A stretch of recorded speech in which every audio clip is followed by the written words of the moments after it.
Welcome to Red Pill Revolution. My name is Austin Adams.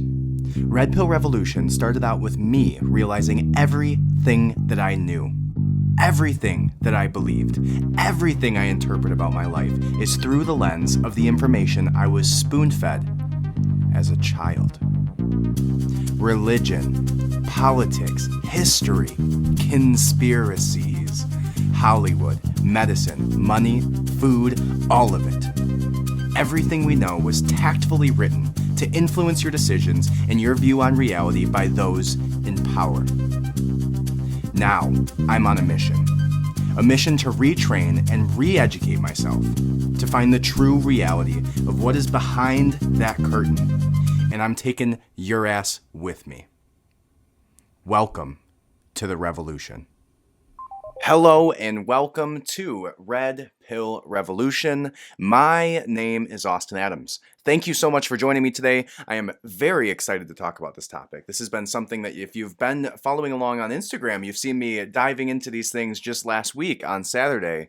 I was sitting down drinking coffee and ended up going into a spiral of rabbit holes surrounding deep CIA experiments with psychic powers, as well as the declassified Project Stargate documents, which outline some of those psychic powers and some crazy, unbelievable, supernatural things that were happening in the CIA.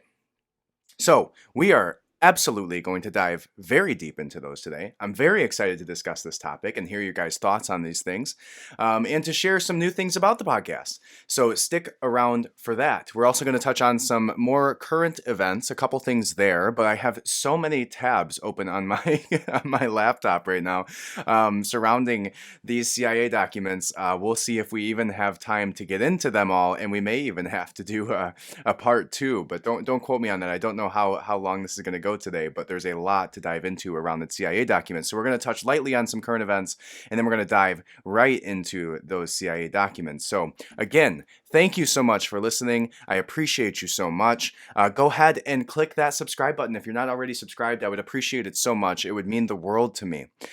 Good karma just comes right back around for you. And at this very moment, there's nothing more that you could do in your life that would give somebody else as much joy as you could give me just by pressing a button. It's literally that simple. That's all you got to do, and it means so much. So go ahead and press that subscribe button for me, whether you're on YouTube, Apple Podcasts, Spotify, whatever it is. Please consider leaving a 5-star review. We had somebody leave a 1-star review a few weeks ago, and you guys just came through in droves and doubled our 5-star ratings, and it drove us right back up to that 5-star review as I looked at it today. So thank you so much for that. And if you would, go ahead and leave a review if you have not already. Again, it means the world. So thank you so much. We're going to jump right into things today, though.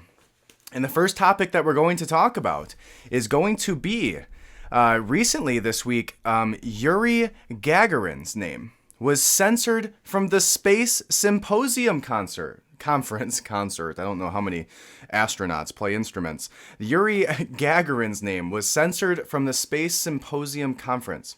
So Gagarin was a Soviet cosmonaut, so an astronaut who basically was one of the first human ever to travel to outer space. And specifically, given in light of these current events, they have completely decided to scrub his name from everything. Like he wasn't the first human ever to go to space just because of war. So I find this to be pretty interesting because, you know, everybody's taking a side on this. And if we just scrubbed everybody who ever had to do with any society ever who engaged in warfare, we would have no public history ever. Everybody would be scrubbed. Right? Every single country in the world has been in some type of war situation. And so it's just funny to me that because of this situation, they're now deciding to go after this astronaut. So let's go ahead and read this article. It says, the first man in space, Russian cosmonaut Yuri Gagarin, has been stripped of his honors by the Space Foundation, which censored his name, quote, in light of current events. I like that. In light of current events. In light of this war that's happening that we are trying to push so heavily, we decided to censor this astronaut from the 70s. So it says the organization, which runs the annual Space Symposium Conference in Colorado Springs, sees attendance of top-level representatives from the international space community, including 160 space companies, 100 speakers, and thousands of participants. In a now deleted note highlighted by Futurism, the Space Foundation said that it was removing Yuri Gagarin's name from its annual Yuri's Night and replacing it with a celebration of space. Discover what's next at the conference. The focus of this fundraising event remains the same: to celebrate human achievements in space while inspiring the next generation to reach for the stars. The deleted note states, the move was made in solidarity with Ukrainian people and Russians' special military operation in the country, and perhaps a need to do something, it goes on to say, as several other organizations and corporations have done so in the recent weeks. Earlier this month, the CIA International Cat Federation banned Russian cats from participating in its international competition, calling the attack on Ukraine an unprecedented act of aggression. So let's definitely get rid of those kitty cats who are, causing so much damage in this war. It's worth noting that Ukraine, like Russia, was a part of the USSR, which Gagarin represented. Indeed, Ukraine's Chernihiv Stadium was renamed Yuri Gagarin Stadium by the Soviets and continues to be referred to as such. Erasing the name of the first person to fly ever into space, while supposedly celebrating human achievements in space, is bad enough. The Space and Technology publication continued, but doing so in line with the Milquitoast? What the hell? Trend of disavowing all things Russia, including famous composers and food products amid the country's current invasion of Ukraine, is just outrageous. And that was said in a continuing statement surrounding, noted by Futurism, that article they referenced, which it says, originally, it's a rather dubious show of solidarity to the Ukrainian people. A completely different country from the modern-day Russia. So Gagarin wasn't even a part of Russia. He was a part of the USSR before they split off. And they go on to make a good point that what is this doing, right? Like, why do we feel the need to take somebody who had absolutely nothing to do with the situation? I've seen this all around. Like, you're seeing like Russian MMA fighters. You're seeing people all around the country, different sports athletes, and I believe there was a tennis star who was not allowed to participate in a tennis tournament specifically because he's Russian. That to me sounds a bit racist or nationalist. I don't know what the right term is for that, but it's some sort of ist. It definitely is. You can't take somebody's country and just completely eliminate them from conversations because of things their world leaders are doing. I don't think that there's a specific instance where that's acceptable at this point. And I don't see how this has gotten to this point where they're literally not allowing Russian cats to participate in cat competitions, let alone completely eliminating the very first man into space from the history books because of a modern day war. It seems rather ridiculous to me. However, I think we're going to see more of this. Like I said, you're seeing like sports athletes, you're seeing people all around the world who are trying to like disassociate themselves from this little liberal push towards, vilifying anything that has to do with Russia. So we'll probably see more of this. And it's sad to see, and it makes no sense to me, right? Like, if you're going to eliminate somebody based on their nationalistic association and that nation having to do with war, we would have no culture. We would have no history because every country ever has been involved in war. It's a sad fact about humanity. And just because they come from a nation or a government which decides to invade another country does not mean that their accomplishments are any less for doing so. Interesting. Now, speaking of accomplishments, and accomplishments that are grand, let's talk about some lesser grand accomplishments, and the accomplishments of Leah Thomas. Leah Thomas, if you don't know who Leah Thomas is a swimmer, an Ivy League swimmer, and she was formerly a he, and now she is a she who participates in she sports and is just absolutely obliterating every other woman in these Ivy League swimming competitions. So it goes on to say that Leah Thomas roundly mocked for unfairly participating in NCAA's women's swimming competitions. If you support this, you are actively participating in the willful disruption of women's sports and women's rights to fairness and equality, wrote British commentator Piers Morgan. It's shameful. Now, I've seen a bunch of people commenting on this. I really don't see very many people at all, and it might be because I'm in some sort of, Instagram echo chamber where I don't follow very many liberal voices. And if you have some that make sense to you, send them to me. I'd love to follow them. We're just in a weird time where this partisanship is so hardly divided, and there's so little people who are willing to speak out on these topics that are so outrageous and so hard to defend that they know they have no ammunition. And so again, I don't want to stonewall that conversation. If you know somebody who is talking about these things who I should be listening to that is on the other side of the spectrum, I would love to hear their opinions. But as of right now, it's very hard to see this side of things. I literally cannot see how you can justify this man, this physical man. I can't speak to their personal beliefs and their conscious construction of who their gender really truly is. If you want to get deeper into the conversation, but I can speak on this person's physical attributes. And this is a man's body who is participating in these women's sports. And you can see it. Like, he's not even sandbagging. Like, this guy could at least, or girl, she could be sandbagging, right? And I'm not trying to be disrespectful with the pronouns things. Like, if, I don't really give a shit. If you want me to call you a she, you want me to call you blue and you're white, whatever, do you, and I'll probably fuck it up a bunch of times. And if you yell at me, I'm probably going to yell back at you. But, I'm not trying to be disrespectful with this shit. But again, this is fucking ridiculous. If you have shoulders that are like this and you also happen to have testicles, then maybe you should be participating in the male sports. And that's the case in this situation. You see it. Like, you see this guy, he was like number 435 overall NCAA men's swimming, and now he's literally smashing every single record put in front of him for these women's swimming events.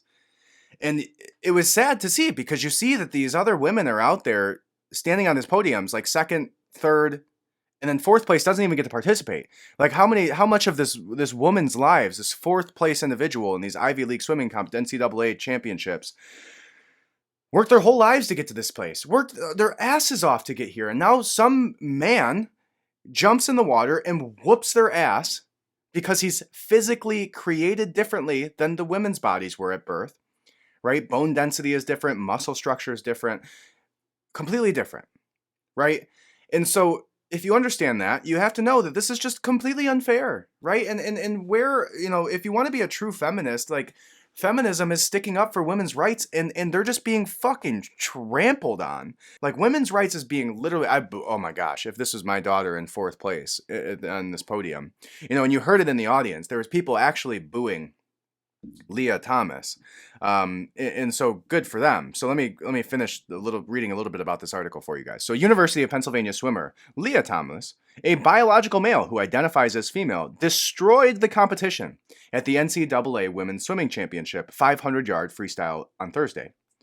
Thomas win prompted a barrage of comparisons to a South Park episode in which a transgender wrestler fashioned after the late Randy Savage dominates the competition in women's sports. And I actually heard about this South Park episode more recently, so I'm going to have to go check it out. But it sounds quite comical to me. So as detailed by the Daily Wire, Thomas competed against males before switching over to women's sports by identifying as a woman, and has dominated the space since then.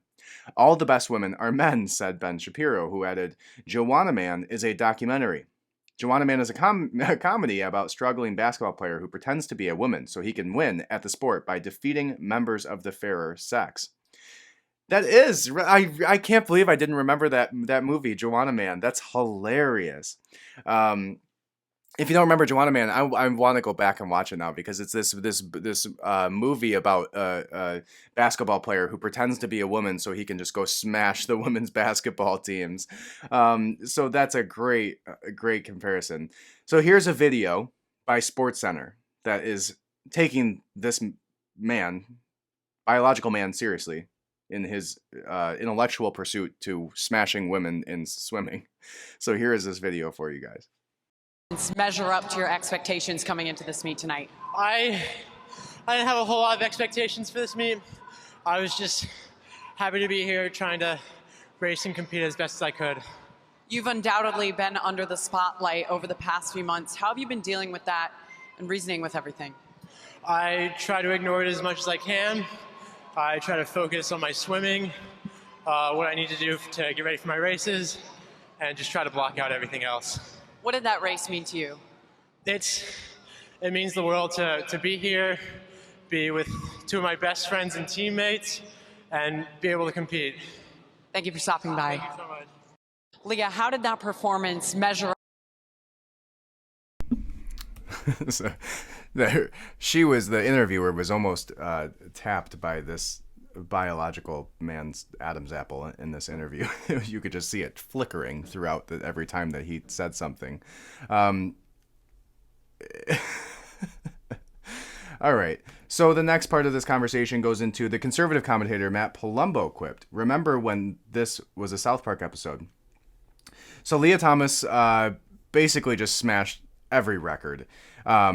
In the South Park episode, basically what ends up happening is the strongman, a masculine man fashioned after WWE wrestler Randy Savage, blows away the competition. In one of the scenes, the clearly male character takes first place and stands on the podium next to two beaten down women who he bested. Thomas's win is also mocked by the Babylon Bee satirical website, which wrote, "After watching Leah Thomas, little girl adjusts dreams to just winning second place at the Olympics." I saw another Babylon Bee post that said something about after Leah, what is her name? Leah Thomas tests positive for having testicles. She is banned from women's sports. It also says if you support this, you are actively participating in the willful disruption of women's sports and women's rights to fairness and equality. So that was Piers Morgan. So I just, and even Bruce Jenner, right? Or Kendall Jenner. Or not Kendall Jenner, right? What is it? Caitlyn Jenner. Sorry. Hell yeah. Caitlyn Jenner. Like, is sticking up for it and said, sticking up for the women's sports and just saying that it's not fair, right? Like, go look up when Caitlyn was a man and look up her times of her sprinting. It's like, it blows away, probably even close to today's times. And that was back in the 70s. So, or they're decathlons, sorry. So, he has a real life experience of talking on the subject.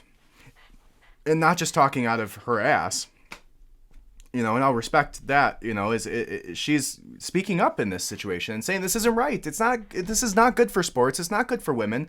This year, a biological man won Woman of the Year, and a biological man just smashed every record in women's swimming. And if you watch him swimming, or her swimming, sorry, guys, I'm going to fuck this up. And whichever side of your spectrum you're on, I'm not trying to be disrespectful. It's just kind of talking about these things. Her swimming, she's just smashing everybody. She's literally lengths, like a pool lap length ahead of every other woman who's around her. And just crushing the competition. Like, couldn't she just, lay off the gas a little bit? Like, she's just trying to be the Michelle Phelps of women's NCAA swimming, smashing all of these records. So I think it's a sad day for women's sports. I think I would be extremely upset if I was the parent of one of these women. And it was sad to see the fourth place person have to go stand on the podium with the second and third place person away from Leah during this competition. It's a sad sight to see, and it's not good for women. I would be very upset if I was a parent. I'd be even more upset if I was competing and I was a woman, and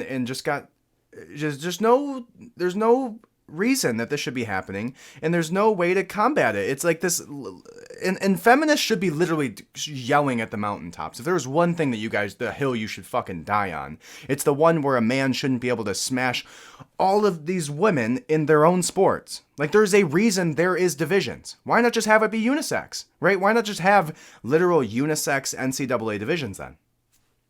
There's your solution. Oh, because then it would just be a man's sport again, because they would only bring on men, right? They would only have men on the team to begin with. You wouldn't have to play these silly little linguistic games, and then women would be left out. There's a reason that there's a division. There's a line between men's sports and women's sports. There's a reason for it. There's biologically a reason for it. And if you do not believe this science, go speak to a biologist about the difference between a man and a woman. The difference between testosterone and estrogen. Between the bone density of a man, the muscle structure of a man, and just because a man decides to become to identify as a woman. I don't know what Leah Thomas's situation here is, if she's actually transitioned, if she still has a dick, if she's taking hormones, if she's, estrogen blockers, all of that stuff, testosterone blockers, whatever it is that she's doing. I hope she's doing something to have to qualify for this other than saying, I'm a man, or I'm a woman, sorry. That makes no sense. And it's really, truly terrible for women's sports, and it makes me, really upset from a parent's perspective that this is even possible. So those are my 2 cents. Those are some recent topics. Now, some of the other things that we can touch on was that the Ukrainian president stood in front of basically the world at this, congressional, or not congressional, but I don't know, whatever hearing this was. And basically went on a rant about how he needed this no-fly zone. And the no-fly zone means, if you're mistaken about this, his cry basically to the United States about putting up a no-fly zone around Ukraine. If we put up a no-fly zone, and there's been a few people in politics who have been talking about this, if we put up a no-fly zone around Ukraine, that means we are engaging in war the second that any fighter jets fly over Ukraine from Russia. And they're already there. They're already doing this. They're flying over right now. The second that we call a no-fly zone, we are engaging ourselves in this war. And that is not something that we want right now. Again, how many times have we heard World War III get thrown around? And now the fact that China's escalating with Taiwan and has said that anybody that intervenes about Taiwan will be met with consequences. And then China decided to fund Russia. And it's just saying, do something about it. Right? So now we have Russia, China, India, the UAE, all basically doing business together and finding ways to skirt around the USD, the dollar, being the financial way of transacting, which we're going to see the effects of, the very harsh effects of the 3 biggest powers of the world around the United States, China, Russia, India, are now all going to start to find a way to skirt around using the dollar. That's scary. So, again, just to touch on those things for you, that means World War III, and that is the last thing that we want. All right, so let's get into the meat of this episode. Let's talk about these things. Let's dive into some of this CIA documents surrounding the declassified Project Stargate, as well as when the CIA experimented with psychic powers, which has to do with that Stargate. And then there's also some other articles that we'll discuss surrounding this. And so the very first thing we're going to do is watch this little video, this little clip I found from the 1970s. It was a 60 minutes on this that I found to be pretty cool. So I hope you enjoy it. 60 minutes, rewind. Who among us hasn't had the unsettling experience of thinking about someone when suddenly the phone rings and that person is calling? Or how many times have we heard about a friend who wakes up in the middle of the night with a premonition, sometimes tragic, that later comes true? These psychic phenomena and others like them are increasingly the object of scientific research in the United States and around the world. 60 Minutes set out to chronicle some of that research.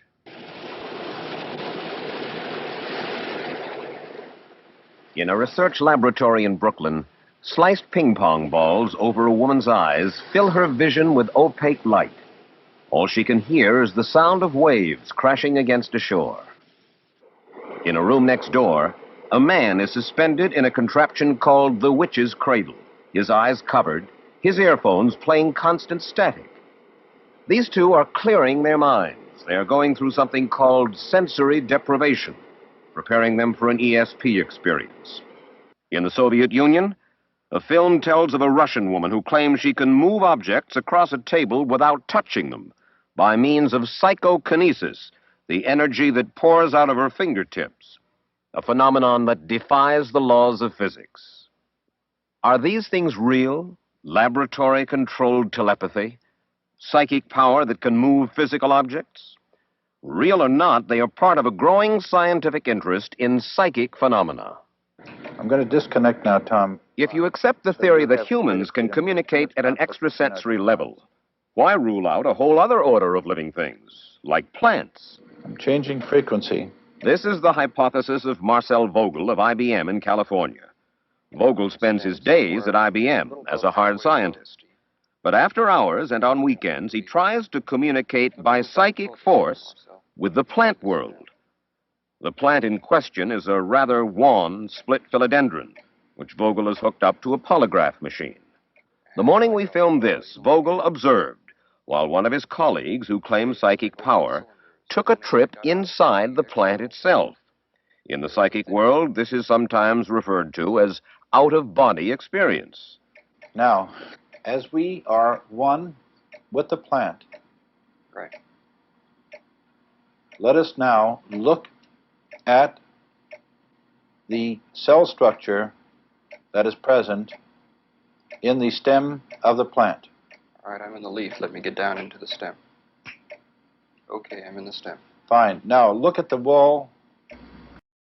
Okay, that just looked ridiculous. He's like sitting there waving his hand as this man's kind of coaching him. And what you'll see throughout this is through Project Stargate, they basically need somebody that coaches them through this. So it's a two-man job, whether it's remote viewing, whether that's this out-of-body experience thing. It's a two-man job. And the one man is basically coaching him through what he should be doing while he's in some type of meditative state. And then he's sitting there going, all right, waving his hand like I don't know, waving his hand around, going, all right, I'm in the leaf. All right, I'm in the base. So this looks kind of silly to me, but it's crazy to me that, like, what a cool time to be alive in the 70s. Like, and how much cool shit is going on now that we're never going to know about until 50 years from now.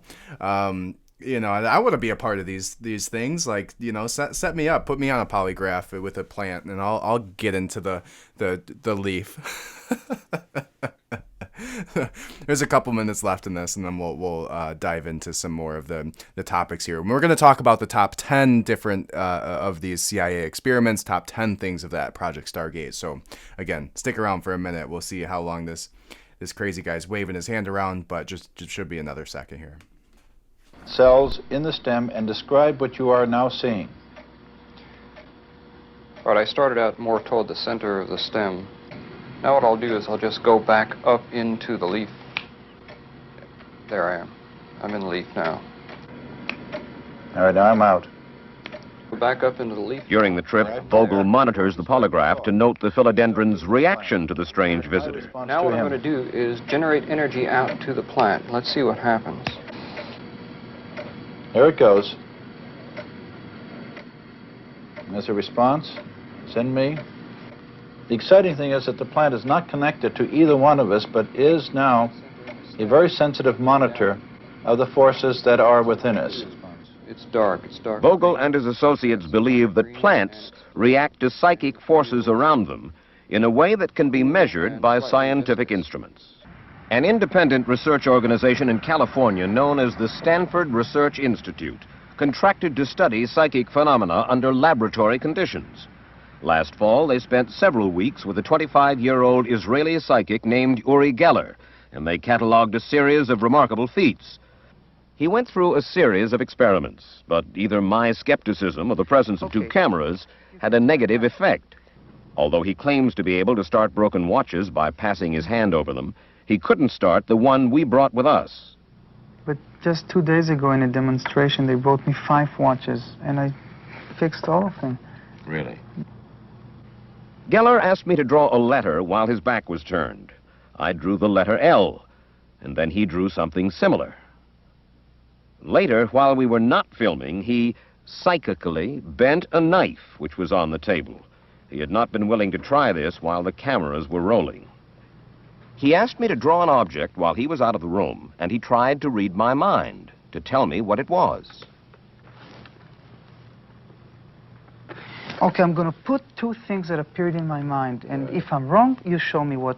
The first thing that, when I asked, is it a part of a man, the first thing appeared to me was something like this, like this, like this, like this. And then when you kept repeating the word, a B appeared in my mind, and I might be completely wrong. Again, I'm saying it to you. And then this changed to another. Okay, if I'm wrong, I'm wrong. This changed to some sort of a bird or or something. I'm wrong? And if you're looking at it, what he actually drew was kind of a bird before this. So really interesting. And Uri Geller was an interesting conversation because he was kind of, you know, if you live in the world of debunking, there was a lot of skepticism around what the guy did. And so interesting that he was just able to call out that bird. So there was a cool little intro to what we're going to be talking about, whether it's the remote viewing, whether it's, you know, being inside of a plant, but some really far more interesting things than those two things that they just brought up there. And we'll kind of talk about those. So we're going to talk about the declassified Project Stargate documents. And I'll talk you through what some of these conversations will look like in just a moment. However, I do quickly have something to announce. Now, we've been having troubles with getting pulled off of YouTube. We've been having troubles with our content being pulled off of TikTok and Instagram and just being censored a lot. and it's basically heightened over the last few weeks where it's getting to a point where I'm going to have to start to pull back a little bit on some of the more controversial topics I'm talking about so I can stay engaged in these platforms. So what I've decided to do is pull away from YouTube. And YouTube's going to be just some short form clips from the podcast. However, if you want the full video podcast, I have decided to take our platform and a few things that I'm doing and then start to engage with you guys a lot more. And the way that I'm going to do that is by utilizing Patreon. Okay, now the podcast is going to remain free. There's still going to be no paid advertisements in this podcast. And we're going to just have a different way for you to engage with me, engage with the podcast, and engage with each other, which is one thing I'm like the most excited about for this, is to be building on this community in a way that we can all kind of come together in a safer place than we are now and make sure that some of these topics that we're talking about don't result in me losing my platform. So through the Patreon, there's going to be 3 different tiers, and I'm just going to touch on this briefly. I'm not, you have to skip ahead. They'll just take a minute. But there's going to be 3 different tiers on the Patreon. The first one, of course, is going to be named the George Soros tier, at least for now. And what that's going to do for you is going to give you the full video episode. So the same thing that you would have got on YouTube that we're going to be pulling off of there now because I've had multiple episodes get basically pulled off of there from YouTube and flagged and this whole thing. You'll get the full video episode as well as access to our Discord server. So I just started a Red Pill Revolution Discord server for all of us to jump onto and discuss every single episode.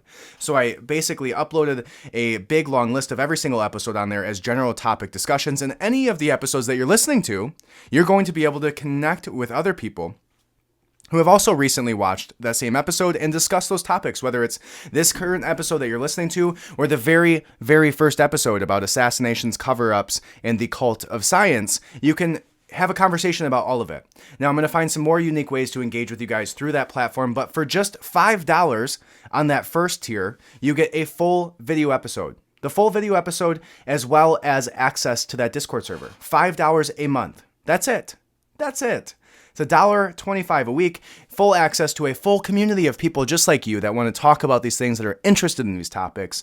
And I'm so excited to engage with you guys that way. I'll be on the Discord a ton, answering questions, just generally engaging in the community, talking about these topics that I love to talk about. And I'm so excited to engage with you guys there in a more live format than what Instagram kind of allows us to do. So for $5, full video episode in the entire Discord server. So you can engage with me, you can engage with the audience, you can talk about any topic that is brought up on the podcast, as well as general conversation with like-minded people. On top of that, there's the second tier, which is the Royal Bloodline tier, and we're going to dive into that soon. The Royal Bloodline shit is crazy. If you didn't know it, there's a conspiracy out there that basically 42 of the 40, however many presidents that have been out there, basically are all related. Also related to the same bloodline that goes all the way back to Cleopatra and Julius Caesar. Really freaking crazy stuff. So anyways, the Royal Bloodlines here, we're gonna dive into that topic eventually. But there's also going to be in that tier that is $15 a month that gives you a fan topic request. So once a week or 1 or 2 of the topics that I'm going to touch on will be pulled from the individuals at this tier who will give me the topics to talk about. Send me videos, send me articles, and I will have people vote on which ones we're going to talk about, but they will be 100% user submitted topics that we will discuss. And it will only be attributed to by the people that are within this tier at $15 a month. The other thing, and one of the most exciting things that I'm excited about jumping into with you guys, is a weekly live. So if you recall what I did surrounding the Joe Biden's recent speech that he did, I forget even the, I think it was drawing on his year anniversary, but basically I jumped on live for an hour and just discussed it and did a live podcast for you guys. So an additional full podcast live where you guys can engage with me every single week. And we're going to talk about the current subject of the podcast and some current events from that week and all of the things that we would want to talk about that are current events on that live video every single week. And again, you get that at the second tier, which is the Royal Bloodline tier for $15 a month, on top of getting the full video episode and the community Discord server. And then on top of that, also, you're going to get the Substack. The Substack is going to be moving over to a paid podcast companion basis, and I'm going to bring the cost down to something manageable for just the podcast companion. And so what I'm going to do is, if you are in the second tier, the Royal Bloodline tier at $15 a month, you're also going to get free access to the Substack. So you don't have to pay for the podcast companion. I'll just throw your email in there to the paid subscriber level, and it will be included in that Royal Bloodline $15 a month on top of the weekly live podcast and on top of the topic requests, which is pretty fucking cool. Now, the highest tier is going to be the Klaus Schwab tier. And if you know about the World Economic Forum, you know why. That is the man pulling the strings in a lot of different ways. And in this tier, basically, you're just going to get a ton of one-on-one attention from me. I'm going to give you a follow on Instagram so I can keep up with your life as well as connect closer with you. I'm going to be adding you to my Instagram close friends story, which allows me to have a second tiered story that has some deeper, more serious conversations and maybe a little bit more fringe conversations for you guys, because I know you're probably not going to be on this tier and be flagging my shit. And then I'm also going to have open dialogue with you through Instagram voice conversations and voice chat. So really excited about connecting with some of you guys who really want to get to know each other further, talk about these topics on a one-on-one basis, and that will be done at a $44 a month cost for you guys. So if you want to know me one-on-one, you want to have a little bit more close engagement with me, we will do that at the Klaus Schwab level. All right. So that will all be done on the Patreon. I'm really excited about connecting with you guys, even if it's just that $5 level where you get the full video episode, you get the Discord server. That's going to be so damn cool to talk to you guys on a daily basis and dive deeper into these topics, hear what you guys have to say about it, throw some articles at me. Second tier, throw me some of those requests and do that weekly live with you guys. Super cool stuff. So that can be signed up for right now at patreon.com/redpillrevolt. Patreon.com/redpillrevolt, and you can choose which tier, choose which level you want to engage with the community and with myself, and go ahead and sign up right now. It would mean the world to me. I am looking to make this my full-time situation by the end of this year. That is my goal, to be putting out as much content for you guys. I'm currently talking with several video editors to take some of that load off of myself, but I can only do so with your help and with your support, and that will be the best way that you can do it for me. And again, it would mean the world. Any level of those would mean so much to me. So go ahead, patreon.com/redpillrevolt. All right, now let's move on to the topics at hand.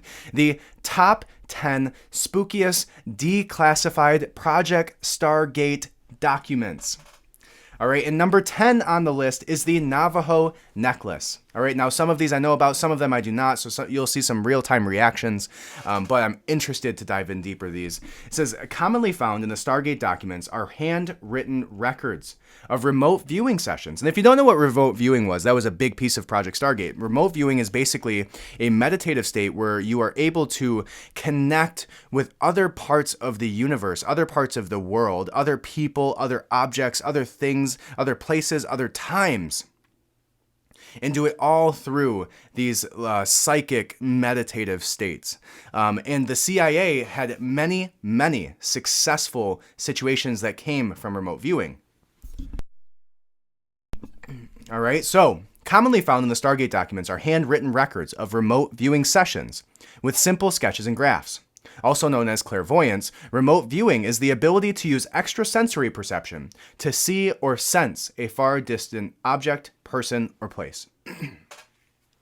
While most of these records of remote viewing experience do not contain much typed text, they can be a treasure trove of bizarre insights into daily assignments of Project Stargate remote viewers.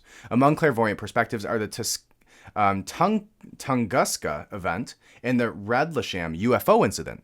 We found the following unexplained sessions involving an old Navajo necklace. As part of Project Stargate remote viewing experiment, Subject 52 was given geographical locations and simple cues to get started. The goal of the experiment was to get Subject 52 to successfully describe a particular object, a silver Navajo necklace stored some distance away. Subject 52 described a complex scene unfolding before her eyes. Unfamiliar architecture framed a foreign-looking, left-handed craftsman who was hard at work making none other than a beautiful gold or steel chain. And that gold or steel chain happened to be this Navajo necklace. And so if you understand what I said before, is it's not just about being able to see something in the now, it's about being able to look into the future and possibly also into the past. And in this case, they didn't tell the subject what was on this side of things, right? They didn't tell them what this necklace was. They gave her just enough information so that she would have to figure it out herself. And through that, she found this Navajo necklace. Now, this is, I'm looking at the CIA document now, and it says something around the lines of the mission. So the mission at the very top says, describe the training target, which was an old silver Indian necklace. It says the viewer's tasking was encrypted coordinates, the following in session cues, shape of interest, stage 5, your ADL of gold chain. So I don't know what that specifically means. But it says, basically, they gave her clay. So they gave her clay to kind of shape with her hands while she was closing her eyes to talk about the subject. And kind of, it was a common theme throughout Project Stargate was basically they would give them this clay because it was much better for it to be a tactful, then they wouldn't have to open their eyes and write something down with a pen. So it says, for fun, I gave Subject 52 use clay to get more information about how the necklace was made. Her information correlates with what is known about the necklace, its history and manufacture. Excellent session. 52 seems ready for stage 6. Now it shows the actual picture of the handmade necklace that she wrote out, which is very similar to the actual picture. Now it says a summary of the information. The target is structures and land. There are many odd shapes to this site. The shape that interests me most is the round. It made me think of a gold chain or a bracelet. So this is her account of what she saw in this, clairvoyant state for this remote viewing when she was supposed to be trying to figure out what the object was that they gave her. And she said, it made me think of a gold chain or bracelet. It is made of some type of steel or metal. It is medium sized, not big or small. At the time that the shape was made, the first started out as a flat rounded shape. So she's describing the process of how they even made this necklace. There's also a long straight thing, but I don't know how it fits. Then the edges of the round shape are curved upward, bowl shaped. This is done by someone banging on it. Then there is a small point in the middle that sticks out. After that, the thing is coated. 2 separate pieces of this thing seem to hook together. There's also a sharp pointed angle. Many people seem to be working on this thing. It is bright, shiny, solid, hard, and made of some type of metal. The person banging on this thing is using a hammer. He is left-handed. He has brown hair and is foreign. And then it just goes on to show her notes throughout this entire remote viewing session. And so I will also include this in the Substack for this week. So if you don't know anything about the Substack basically includes all of the links, all the articles, all the documents from this week's episodes, all the videos. So head over to redpillrevolution.substack.com and you can just directly sign up for the Substack. That's about, with the discount I put on there, it's about $5 a month. $5.66 I think is the cost. So head over there. You're going to get the full CIA documents as well as the top 10 articles that I'm looking at here. And you can see all of the notes that she put in here sketching this, which is really interesting. All right, moving on. So number 9 was Humans on Titan and Aliens in Alaska. It says in November 1986, a remote viewing subject who was sent to Saturn's moon, Titan, with his remote viewing, reported seeing a base on Titan's surface.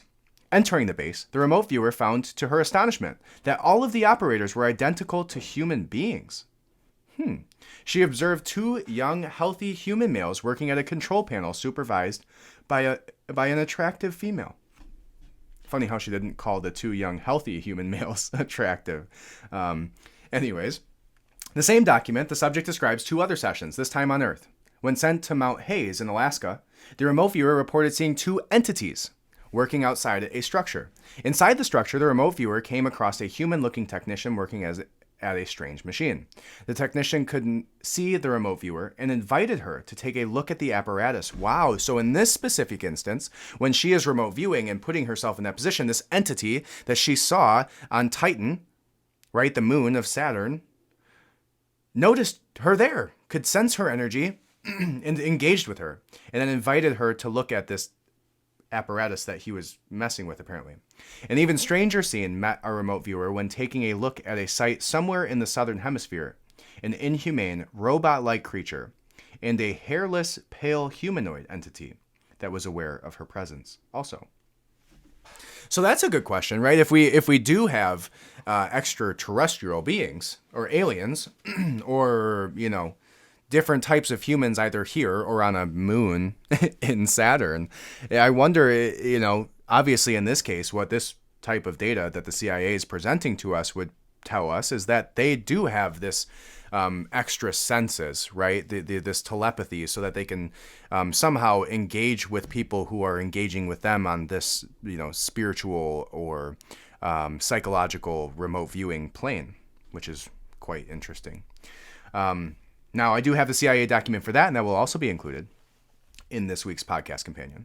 And it says number 8 is parapsychology in the USSR. And this is just kind of talking about how seriously they took these things, right? Like this is not a joke. This is something that the USSR took to modern day billions of dollars and threw it at this program. They had 30 different scientific settings set up throughout the USSR that were specifically dedicated during the Cold War times to this parapsychic ideology and this actionable use of telekinesis and mind reading and clairvoyance and all of this crazy stuff. So this was something they took very seriously, and there's a reason for it, right? They're not just, I'm sure the government has been guilty of throwing money at useless shit, but in this case, they found very many successful cases that came of this, which makes it so much more interesting to me, right? Project Stargate showed much promise, and if they're spending the money on doing these things in the 70s,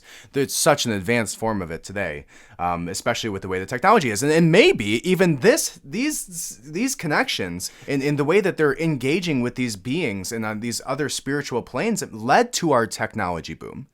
Right? Led to us being, if she's sitting there talking to some being on a different distant universe or plane of existence or on Saturn's moon that has extended technology that we don't have, what's to say they didn't explain to her how some things work or implant it into her consciousness? And she brought that out and talked to the CIA, who developed the materials, who brought that technology to humanity. Crazy shit. And maybe not at all, and I'm just making stuff up, but interesting thought, right? So since the end of World War II, the CIA has kept an unwavering eye on its Russian counterparts. So it's no surprise to find a document entitled Parapsychology in the USSR among the 12,000-page Crest archives. This document explains that Russian researchers were no nearer the truth about this than anyone else prior to the Industrial Revolution, but everything changed after the 1917 October Revolution. In 1922 to 1928, many paranormal research papers were published in Russian research universities, but it was only after the supposed telepathy attacks of the USS Nautilus that the Soviets put their paranormal program into full gear. Interesting, I have not heard about that. Telepathy attacks on the USS Nautilus. In no time, Russian psi researchers became both the bane and envy of their CIA counterparts. While parapsychology was never an officially recognized branch of science in the USSR, more than 30 academic centers in Russia were specifically dedicated to the study of this phenomenon by 1967. Their yearly budgets surpassed 13 million rubles. And if we take into consideration Joe Biden's inflation, that's like $3 trillion. So they, between those 40 years that they studied this, that they, but just to build this empire of this studying of this science, they spent millions and millions of dollars from the 60s to the 20s, right? Which now today is obviously much more, to build more than 30 academic centers in Russia that were completely dedicated to this. Now, number 7 is Operation Realflame, Project Realflame. Okay. Now, Project Realflame is a really interesting one, and this has to do completely in part with the remote viewing situation. Now, somebody commented to me and messaged me about a movie. If you remember the movie Men Who Stare at Goats, I think was the name of it. And he messaged me back and said that he watched it. And he's like, yeah, don't watch it. It's horrible. But it was about these CIA experiments in some way, shape, or form. But it's a terrible movie, so I'm not recommending it. Just to tell you that they're rubbing this shit in your face in pop culture. So if you feel like it, you can go watch that movie and tell me how terrible it is, because I've heard it's terrible. Anyways. Project Realflame was one of the first programs in the early days of Project Stargate. Sought to uncover military applications of psi technology, this assignment was officially conducted by the U.S. Army in INSCOM. But with the release of the Stargate files, it was confirmed that Project Realflame was run with CIA help from the very beginning.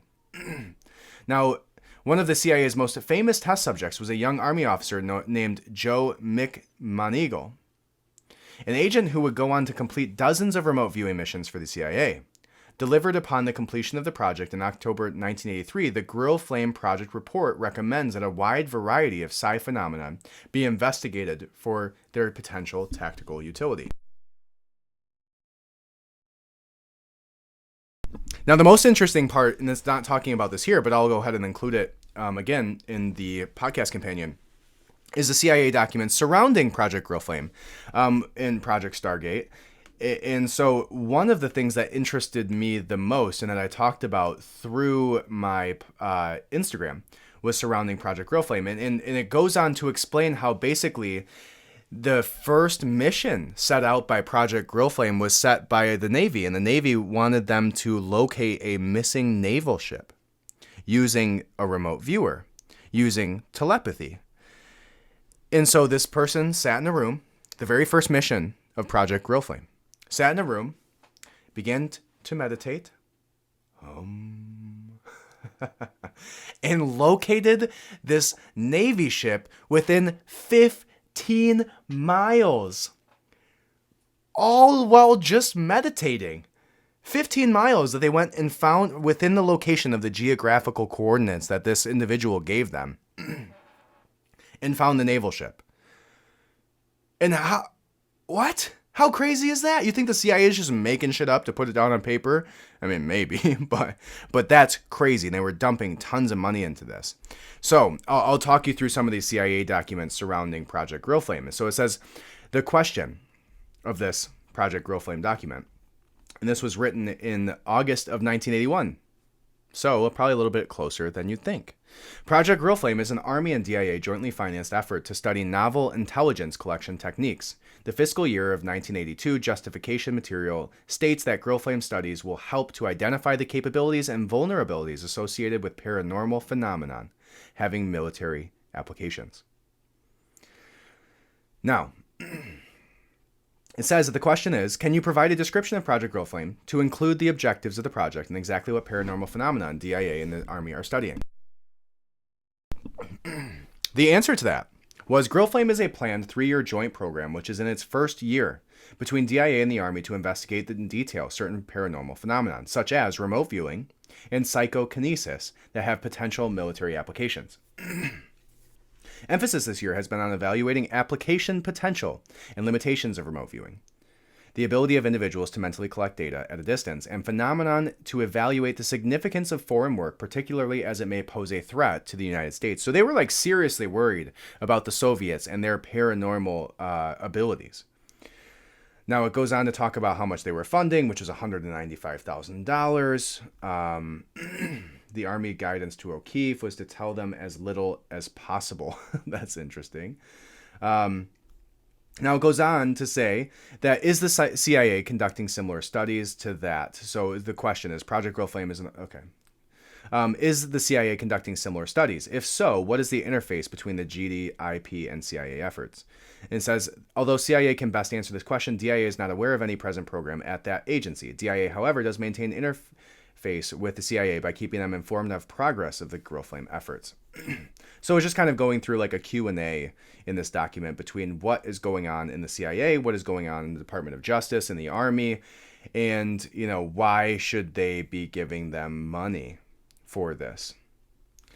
And so there is a portion of this that, if we can find it, discusses a little bit more about the remote viewing itself. And so in this portion, what we'll go on to here is the next portion. So I'll include the Project Realflame situation there, and then I'll include the documents, if I can find it again, of the naval ship that they found and conducted this initial experimenting onto, which I found super, super interesting. And going back to that original conversation about the Titan situation, I actually am looking at the notes of the individual who was watching this remote viewer, or potentially even the notes of the remote viewer themselves, talking about the moon of Saturn and the entities that they spoke with on Titan. And again, this is a CIA document directly on the CIA's website.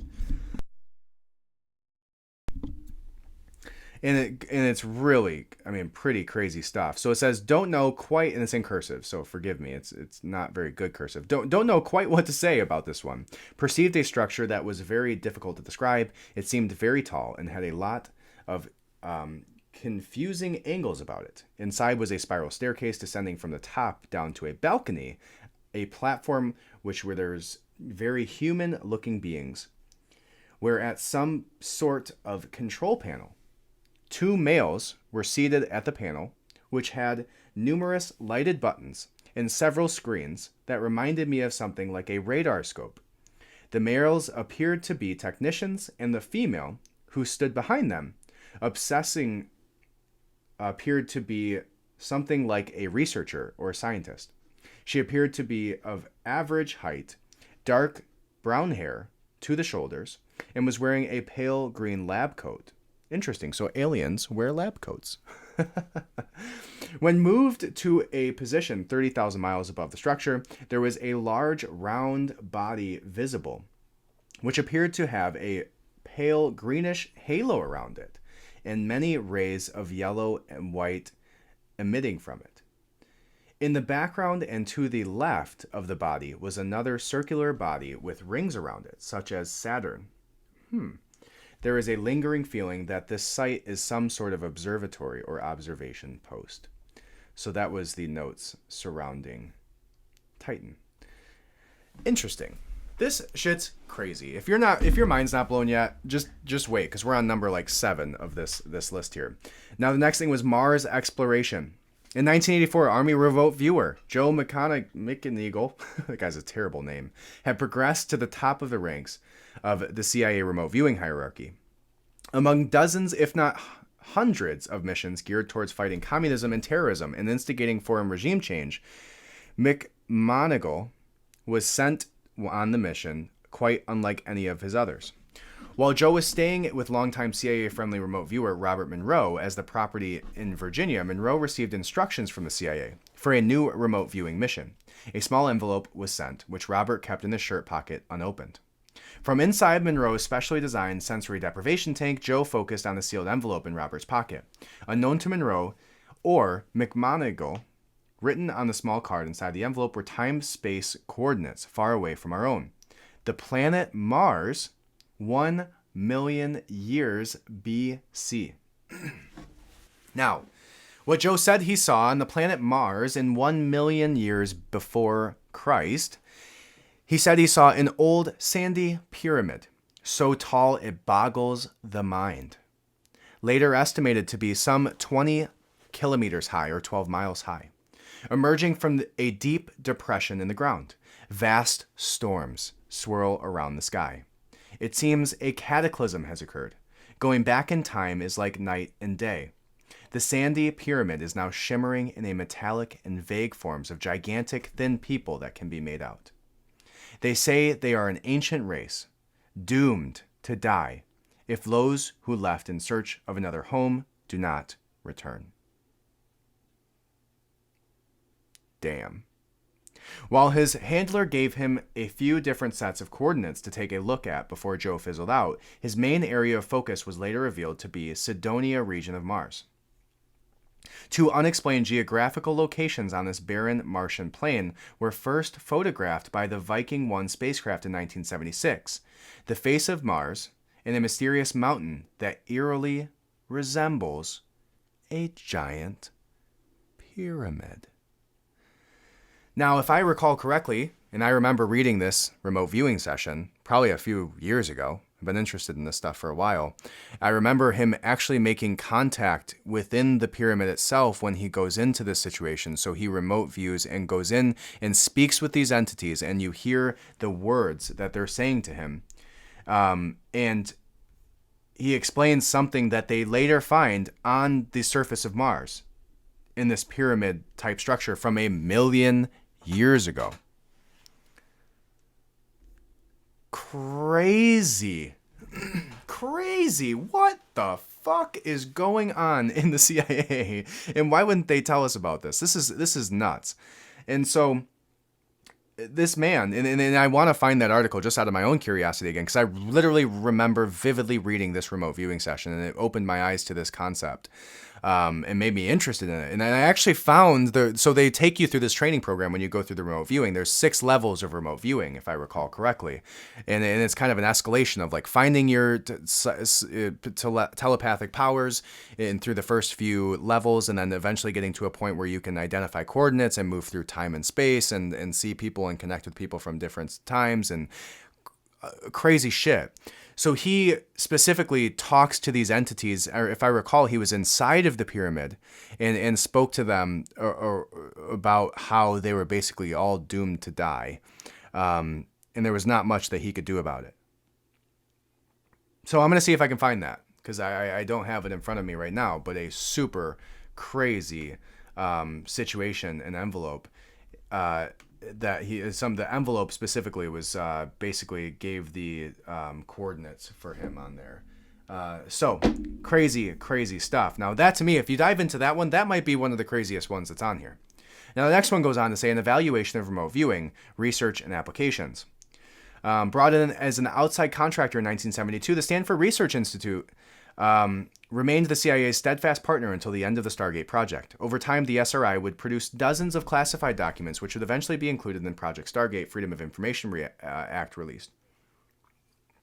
In their 1995 official assessment of the ability of remote viewing for information warfare, the SRI concluded that it was likely that remote viewing would prove of any use in intelligence gathering. Spookily, however, this assessment was not given because the SRI debunked psychological phenomenon in any way, but rather because it was of the suspected characteristics of the phenomenon. I'm going to read that again because that didn't make sense to me.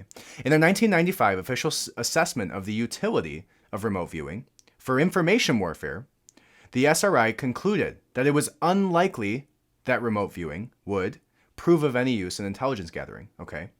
Spookily, however, this assessment was not given because of the debunked psychological phenomenon in any way, but rather because of the suspected characteristics of the phenomenon.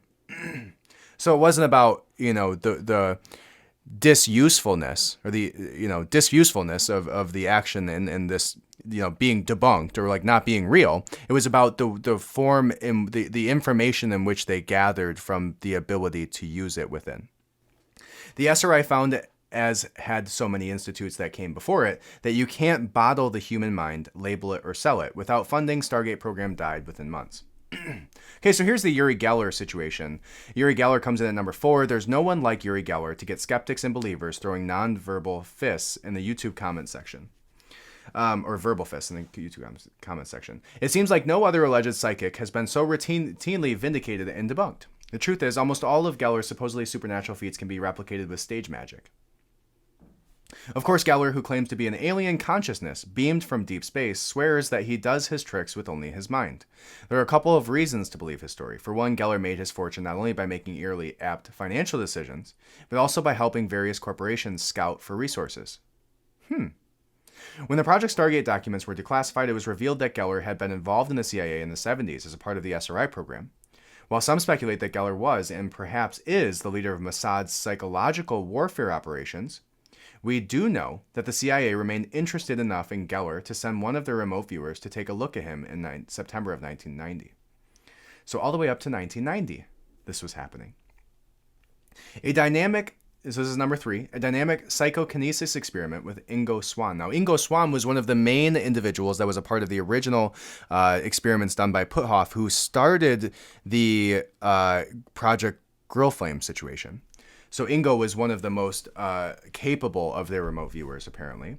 And Ingo was another famous psi-sensitive employed by the CIA, which was a reported remote viewer who also exhibited other psychological phenomena such as psychokinesis. The majority of the Project Stargate experiments had to do with remote viewing, because it was believed that this particular ability had the most tactical value. Okay, interesting. However, the CIA occasionally explored the mind's potential to directly affect physical matter, a phenomenon known as psychokinesis. In February 1976, the CIA took Swan to one of their affiliates to see if they has reported his psychologically sensitive could psychokinetically affect the results given by a random number generator. According to the report, the experiment was a success.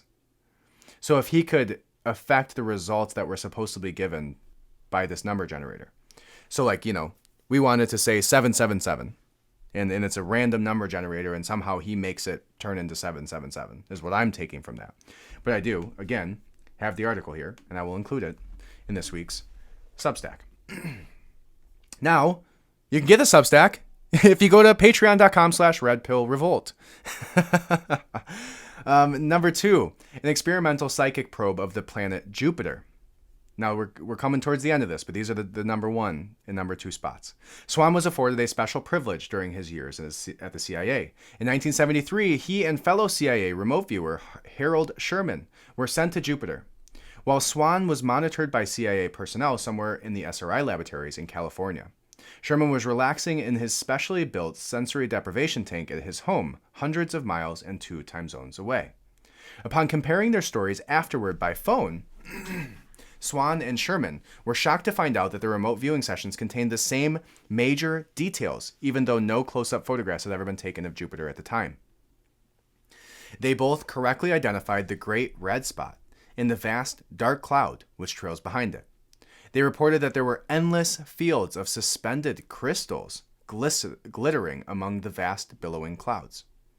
The crystals reflected both the light of the sun and the vast electric storms on Jupiter's surface. Swan estimated that the surface lay some 193 kilometers below the clouds. The clouds themselves had many layers. So they basically, before we had ever had specific photographs of Jupiter, they predicted how Jupiter actually looked, and the down to the color spots that were on it, how the clouds looked, and the chemical makeup of these specific crystals that were within the clouds. Damn. That's crazy. So number one on this list here is the Oklahoma City bombing. Wow. So as with America's other most memorable terrorist attacks, many have questioned the official narrative of the Oklahoma City bombing. In 1995, Timothy McVeigh and Terry Nichols did devastating damage to a federal building in downtown Oklahoma City, claiming 168 lives. Released to commemorate the 10-year anniversary of the bombing, Jana Davis, the third terrorist, questions whether Iraqi terrorists operating with the blessing of Iran may have actually organized the bombing. Though Davis's book was used as evidence shortly after publication as part of a congressional hearing into the Oklahoma City bombing, her theory would be largely irrelevant if it weren't for the spookiest Project Stargate document of them all. On April 20th, 1995, the CIA received the following unsolicited intel from famed psi-sensitive and CIA operative Joe McMoneagle about the supposedly domestic terrorism event that had occurred just the day before. McMoneagle related that 5 men, not 2, were responsible for the incident, and that 3 were Arabic. Most chillingly of all, Joe identified the most likely country of origin for these foreign Islamic terrorists, Iraq. The oddest part of the brief report is Mick Moneagle's conviction that a person named Carl would have something to do with the bombing. Disappointingly, for remote viewer believers, neither of the domestic terrorists nor their known accomplices was named Carl. And it's unlikely that any of the 3 Arabic accomplices, were named Carl either. Yet, Carl Spengler, an on-call physician at a nearby hospital, was the first responder on the scene of the bombing. The first person to view everything that had just unfolded. Damn. I literally just got chills. I don't know if you can see this on there, but my arm is just, that's creepy. That's crazy.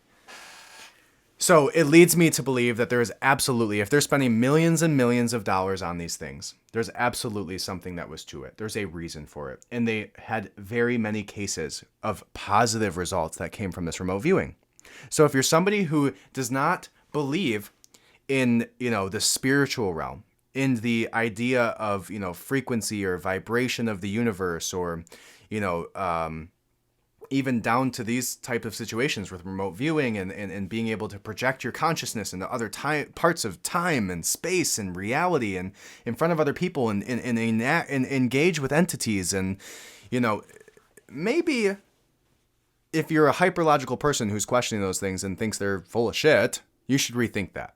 Because the CIA, who's hyperlogical in their approach, had many, many, many positive outcomes from the experiments that they did with these psychological, sensory type of telekinetic supernatural powers. So maybe when you're laying in bed tonight, after you listen to this podcast, close your eyes, and I want you to meet me on Mars. and we'll see if we can connect with some aliens who can make sense of this world and go from there, because I'm really interested in this stuff. I mean, I don't know how you can't be after hearing all of that evidence and seeing how much money was poured into this and how many countries and how many situations and how many positive outcomes they had. You can't just look away. And to know that if they were doing these experiments back then, like, what are they doing now, right? Like, if they proved that these things are real and that there's positive outcomes that came from this, the Oklahoma City bombing, so many different situations that we can point to from this Project Stargate that were successes. They didn't just drop it, right? And again, maybe this led to us engaging with some type of entity who gave us these, because if you look at literally like the right after Project Stargate, like the late 90s, cell phones, smartphones, internet, Bluetooth, like hundreds of technology improvements came from that time frame. And to think that it doesn't have to do with the CIA connecting with interdimensional beings who, can speak with us on different planes of reality in different time space in the world that we know, in reality that we know, in the plane that we know, might be ignorant. And everything we might know might be fucking wrong if this is true. So, the first thing I would tell you to do that would help you get to a point where maybe you can start exploring these things is, sit down and see if you can quiet your mind. There's literally nothing better for yourself than meditation. And, it seems to me from what I've read that there's a lot of things that indicate that that's kind of the first step that these people took. So if you are interested in it, sit in some damn silence every now and then and maybe see if you can connect with some interdimensional beings. And I want to hear about it. So now, I think we're going to have to do a second part of this because I want to talk more about these things. And there's far more things to dive into and far more documents that we could go deeper into. There's even a document that I'm sitting here looking at that made me, really question a lot about our reality. And it was written like in the 80s. It's really, really cool stuff. So I'm going to do a part 2 on this. 100% I'm going to do a part 2 on this. Now, the other thing I want to point out to you, just as I briefly have it up here, is this Philadelphia experiment. Now go ahead and just Google that. It's the Philadelphia experiment. Allegedly, an entire Navy warship was made to disappear. An entire Navy warship, the USS Eldridge, a Cannon-class destroyer, and the plan was to create a force field so powerful it would render the ship invisible to both radar and the naked eye. Legend holds that hundreds of people saw the Philadelphia experiment with their own eyes, but over the years their claims have been dismissed and their stories have been covered up. The evidence of the event has been reduced to mere whispers. And to this day, the Navy denies that the Philadelphia experiment ever happened at all. So it's time to find out exactly what did happen that strange day in October and learn all the secrets of the Philadelphia experiment, the top secret Navy mission that the government says never even occurred.